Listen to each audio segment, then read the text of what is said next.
May is Mental Health Awareness Month, and research shows that 89% of Americans suffer from mental health in some capacity.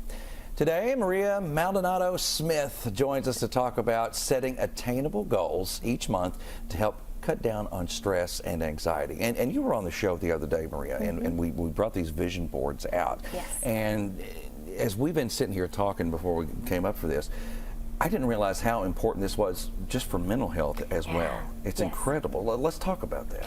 It really is. It boosts our motivation. When we can truly see something and we can look at an image every day and we can start to see how impactful it could be in our life, science tells us that we start to actually see those images out in our everyday life. So I'm going along and it might be something of, travel or reminding me that I need to read a book, and I might see a book and it's just that small little trigger that's like, you know what, I set a goal to read 5 books this year.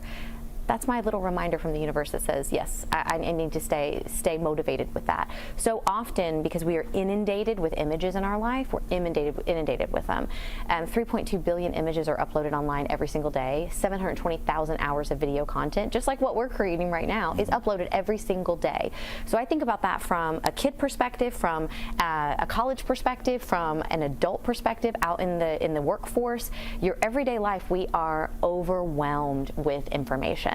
So the way we can start to pare that down and help with our own mental health is to say, what is it that I want? What am I really looking for? Let me go seek that out, and then now I want to curate and create images that support what I'm working to create in my life. Oh, that's excellent. See, and you talked about there's so many positives mentally on a completely different level that can get the juices flowing. Yes. Like what? Yeah, so I think, well, for one, I think when you sit down and really put pen to paper and write your goals down, less than 3% of Americans write their goals down.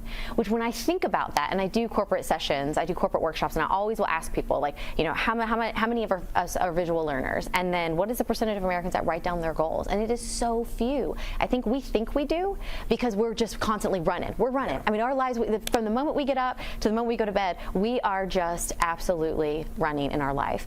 But I want us to take center stage in our own life. I want to become the main character. And so when I think about my own mental health, the way in which I do that is to control that piece that I can, which is what I allow into my life.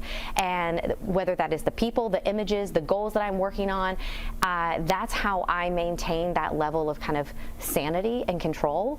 But also, I know that in my brain, I'm having chemical responses to the goals that I'm working to achieve. When I'm writing down those goals, I'm actually now releasing certain chemicals within my brain that is exciting me, that's getting me motivated. It's telling me, yes, I can do this.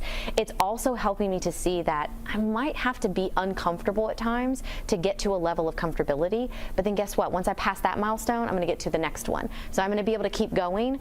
And so that's also something that I aim to teach in the corporate space, and even with youth when I work with them too, is that it's not all going to be easy. It's not easy. It's going to be uncomfortable. But when we do that, we're actually rewiring and training our brain to help us through those moments of difficulty. Excellent. All right. Now, if somebody wants more information from you or to learn more about this, how can they find you?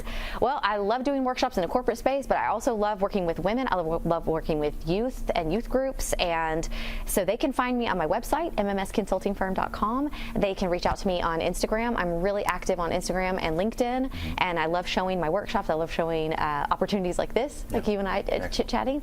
Or they can email me, Maria at mmsconsultingfirm.com. Thank you very much. We appreciate you. Thank you.